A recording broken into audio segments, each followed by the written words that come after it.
We've gone over 4 types of standard form categorical propositions, and we've also gone over the modern square of opposition, which details the idea that A and O claims and E and I claims each have a contradictory relation. If we presume existence of the subject at question, we can make even more logical connections between the standard form categorical propositions than just the contradictory one. Enter the Aristotelian standpoint in the traditional square of opposition. Let's take a look. So the Aristotelian standpoint, what that means is that instead of the Boolean standpoint, where we do not presume existence of anything based on standard form categorical propositions, in the Aristotelian standpoint, we do. So when we say all A's are B's, we can assume that A's actually exist in the Aristotelian standpoint. And on this perspective, there are more inferences that we can draw. So there's a new square of opposition that has more logical relationships between the standard form categorical propositions. So here I'll summarize what those relationships are, and then we can give some examples to illustrate what they mean. The AO and IE pairs each still have a contradictory relation, just as they do in the modern square of opposition. But we have 3 new types of relation: the contrary relation, the subcontrary relation, and the subalternation relation.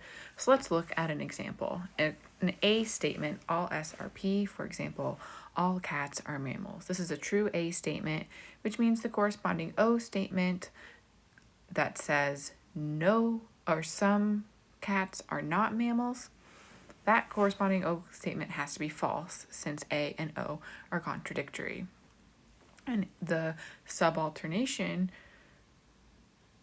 relation will indicate that the corresponding I claim has to be true because truth flows downward in a subalternation relation.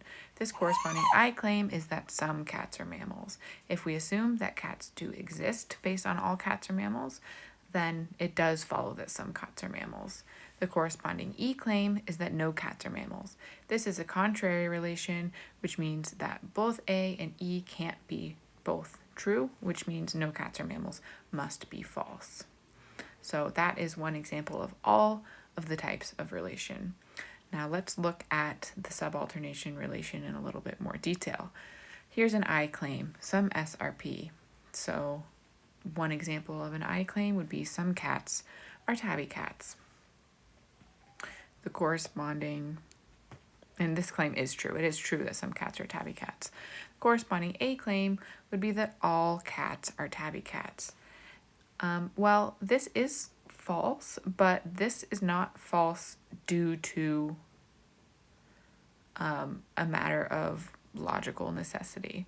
So there could be a world in which some cats are tabby cats, and it could be true that all cats are tabby cats, or it could be false that all cats are tabby cats. So both are logically possible, right? Whereas if we take a false example of an I claim, some cats are humans, that's false. And falsity flows upward for the subalternation relation. So the corresponding A claim that says all cats are humans also has to be false. So what you need to remember about the subalternation relation in the Aristotelian traditional square of opposition is that truth flows downward, falsity flows upward. That means if an A claim is true, corresponding I claim must be true. If an I claim is false, the corresponding A claim must be false.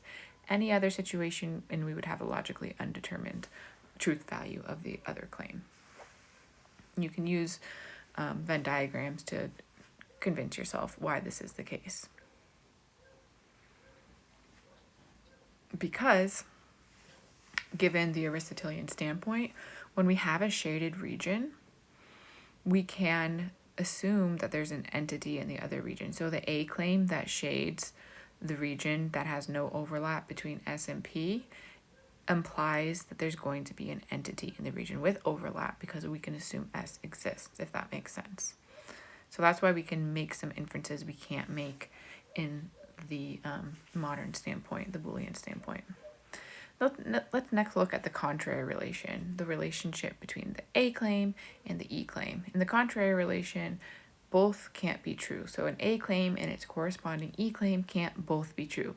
They can both be false, but they cannot both be true. So if an A claim is true, its corresponding E claim must be false. Here's an example, all cats are mammals, that's true. So the corresponding E claim, no cats are mammals, must be false.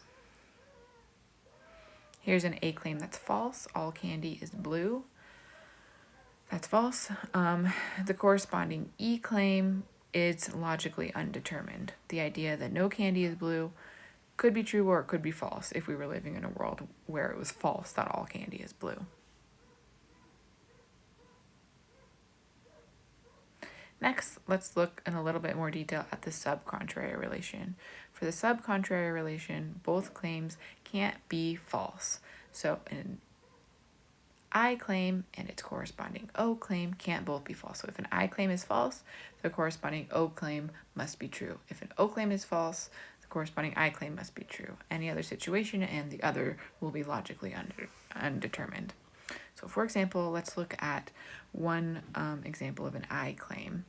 Some spiders have 12 legs. Now this is false, right? That means the corresponding O claim that has the same subject and predicate, some spiders do not have 12 legs, that has to be true since both can't be false. So logically, from this I claim being false, it follows that the corresponding O claim must be true. Now you can convince yourself of why this is the case by looking at the diagrams. So the I claim would have an X in the intersection. The O claim would put an X in the S region, that's not a P region. In the Aristotelian supposition, the falsity of that I claim does imply that there will be something existing in the other region of S, because again, we are assuming that S exists on the Aristotelian supposition. So I hope that helps give a little bit of explanation to the traditional square of opposition and the logical relations detailed within it. There we have it. The traditional square of opposition still has the contradictory relation, but it also has the contrary relation, the subcontrary relation, and the subalternation relation. You can derive each of these relations if you're able to understand why they exist. So take some practice looking at the Venn diagrams for their corresponding statements and thinking about what those Venn diagrams entail on the modern view as well as on the Aristotelian view, so that you can then derive these squares of opposition on your own without even needing to memorize them.